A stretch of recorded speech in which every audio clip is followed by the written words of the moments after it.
সেরা স্বাদের ঠিকানায় সবাইকে স্বাগত। তো বন্ধুরা, আমাদের এখানে গঙ্গা পুজোর মেলা হচ্ছিল, সেই জন্য এক সপ্তাহের মতো ভিডিও ছাড়তে পারিনি, তার জন্য আপনাদের কাছে ক্ষমা চেয়ে নিচ্ছি। আর এখনও গান হচ্ছে। তো আজকের আমি আপনাদেরকে মুগ ডাল দিয়ে আর গন্ধরাজ লেবুর পাতা দিয়ে একটা রেসিপি করে দেখাবো। তো প্রথম থেকে লাস্ট পর্যন্ত ভিডিওটা দেখতে থাকুন। ডালটা আমি ধুয়ে পরিষ্কার করে নেব। তো বন্ধুরা, এদিকে আমি গ্যাসটা ধরিয়ে নিয়েছি আর ডালটাও আমি ধুয়ে পরিষ্কার করে নিয়েছি। তো বন্ধুরা, কড়াতে আমি সর্ষের তেল দিয়ে দেবো অল্প একটু।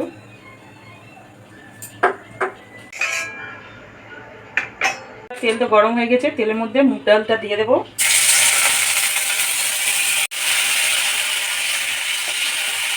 তো বন্ধুরা, এটা হালকা করে আমি ভেজে নেব।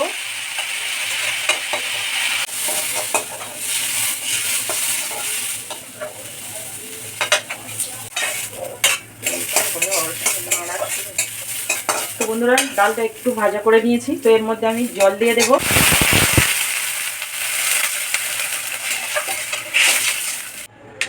তো বন্ধুরা, লবণ দিয়ে দেবো ডালের মধ্যে, ঢাকা দেব।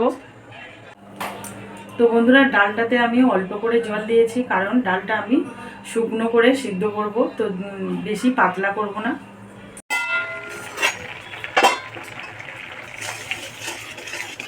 তো বন্ধুরা, দেখুন ডালটা সিদ্ধ হয়ে গিয়েছে একদম। এরকমই সিদ্ধ রাখবো, বেশি আমি ঘেঁটে ডালটা করব না, তো বেশি ঘাঁটবো না বলে আমি প্রেসারে দিইনি। তো বন্ধুরা, এটা এখন নামিয়ে নেব। সর্ষের তেল দিয়ে দেব, তো অল্প একটু, একটা শুকনো লঙ্কা, গোটা জিরের ফোড়ন। তো বন্ধুরা, একটু আদা বাটা দিয়ে দেব, একটু হলুদ গুঁড়ো। তো মশলাটা ভেজে নিয়েছি, এর মধ্যে ডাল দিয়ে দেব, একটা কাঁচা লঙ্কা দিয়ে দেব। তো এটা 5 মিনিট ঢাকা দেব। তো বন্ধুরা, ডাল তো এমনি সিদ্ধ হয়েছিল, তো এর মধ্যে আমি এই গন্ধরাজ লেবুর পাতা দুটো ছিঁড়ে দিয়ে দিলাম।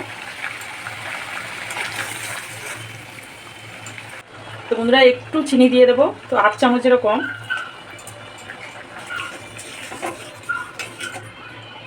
চারটে গন্ধরাজ লেবুর পাতা সাজিয়ে নিয়েছি।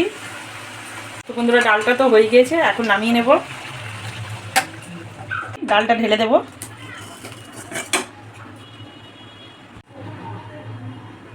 খেয়ে বলবে ওই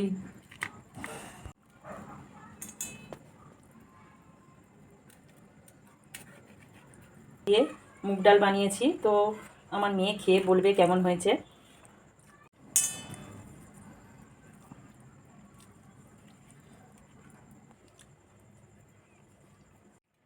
তো গন্ধরাজ লেবুর পাতা দিয়ে যে ডালটা মা করেছে, তো খুবই ভালো হয়েছে। আর ডালের মধ্যে তো গন্ধরাজ লেবুর মতো পুরো ফ্লেভার আছে, মানে পাতাটা দিয়েছে, খেতে খুবই সুন্দর হয়েছে। তোমরা এরকমভাবে বাড়িতে একবার বানিয়ে খাবে আর আমাদেরকে অবশ্যই কমেন্ট করে জানাবে কেমন হয়েছে।